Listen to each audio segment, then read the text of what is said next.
तो welcome back to my channel English साहित्य। तो इस वीडियो में हम करंट अफेयर न्यूज़ को करने जा रहे हैं। ओके, फर्स्ट है पेगोंग त्यो त्सो के तट पर छत्रपति शिवाजी की प्रतिमा। लद्दाख के पगोंग त्सो झील के किनारे पर छत्रपति शिवाजी महाराज की भव्य प्रतिमा का अनावरण किया गया है।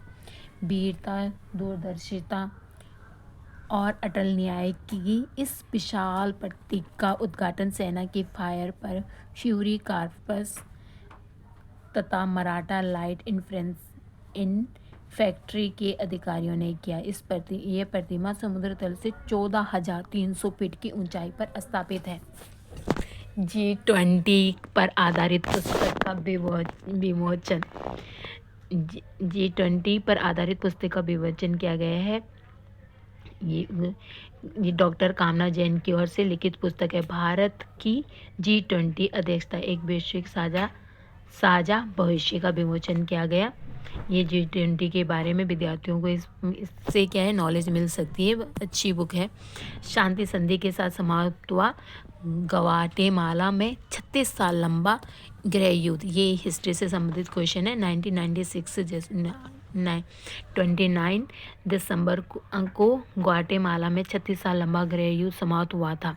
ये वामपंथी विद्रोही नेता रोलेंड मोरेन और राष्ट्रपति अल्वारो आर्जू ने शांति संधि पर हस्ताक्षर इस गृह युद्ध को समाप्त किया था। इस आंतरिक संघर्ष में 2 लाख से अधिक लोगों की जान गई थी। 2 लाख से अधिक लोगों की जान गई थी। नेक्स्ट है संयुक्त नेपाल में भारतीय सेना की टुकड़ी नेपाल में संयुक्त अभ्यास के लिए रवाना हुई। हर साल जो भारत और नेपाल का जो संयुक्त अभ्यास होता है उसका नाम है सूर्य किरण के नाम से जाना जाता है। ये क्वेश्चन बहुत बार एग्जाम में देखा गया है।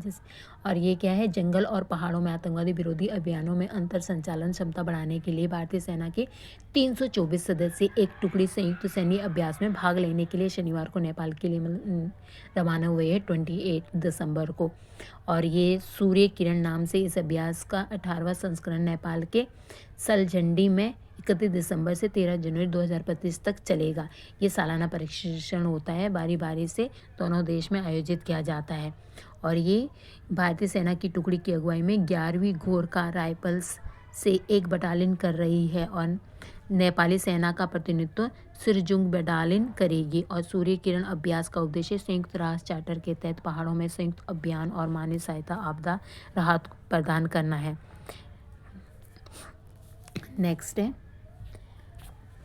नेक्स्ट ओलंपिक में पदक जो मिले हैं कि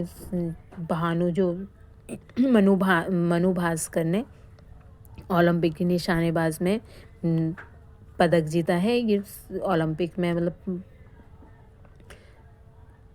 पेरिस में 1900 में ओलंपिक में नारमन पिरचंड ने जब 2 पदक जीते थे, उसके बाद से अब जीता गया है। और मनु भास्कर पहली ऐसी खिलाड़ी है जिसने दो व्यक्तिगत स्पर्धा में जो मतलब भारत में मतलब स्वतंत्रता के बाद भारत में एक ओलंपिक में 2 व्यक्तिगत स्पर्धा पदक जीतने वाली पहली खिलाड़ी बन गई है मनु भास्कर। और नीरज चोपड़ा भी इसमें सर्वश्रेष्ठ प्रदर्शन करने वाले हैं। नेक्स्ट है इस बार T20 विश्व कप हुआ था, उसमें भारत 17 साल के बाद फिर से वर्ल्ड कप चैंपियन बना है। और जो जसप्रीत बुमराह है उन्होंने बहुत अच्छी बॉलिंग की थी इसमें। नेक्स्ट है 64 ये जो डी गुकेश है उन्होंने 2024 में शतरंज में बहुत शतरंज में बाजी मारी। बहुत अच्छे खिलाड़ी विश्व चैंपियन बन गए। ये सबसे कम उम्र के 18 वर्ष में इन्होंने ये चैंपियन बन गए। इंटरनेशनल मास्टर मतलब अच्छे ग्रैंड मास्टर बन गया। ये पहले कहा जाता था, पुराणों में भी इससे मिलते जो शतरंज खेल है वो भारत की ही दी गई सौगात है कहा जाता है इसमें। क्योंकि 6वीं सदी में गुप्त वंश के जो चतुरंगा खेल खेला जाता था, आज के शतरंज को उसी का परिष्कृत रूप माना जाता है। तमिलनाडु के तिरुवर जिले में तो भगवान शंकर को समर्पित शतरंज का मंदिर ही स्थित है।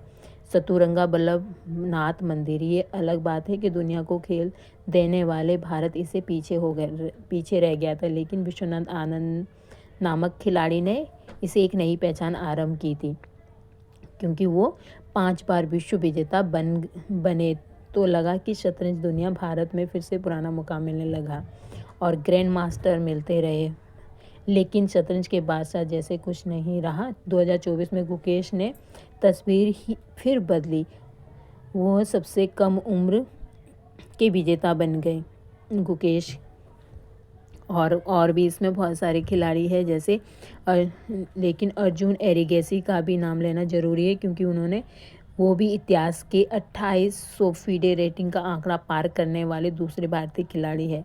पहले केवल आनंद ने ये सीमा पार की थी। अभी अर्जुन भी सर्वाधिक रेटिंग वाले भारतीय शतरंज खिलाड़ी है। प्रज्ञानंद ने भी बीते 2-3 साल में भारतीय शतरंज को नई पहचान दी है। कुल मिलाकर शतरंज अब लोकप्रिय खेल की तरह सामने आ रहा है। So thank you for watching. Don't forget to like and subscribe my video. Thank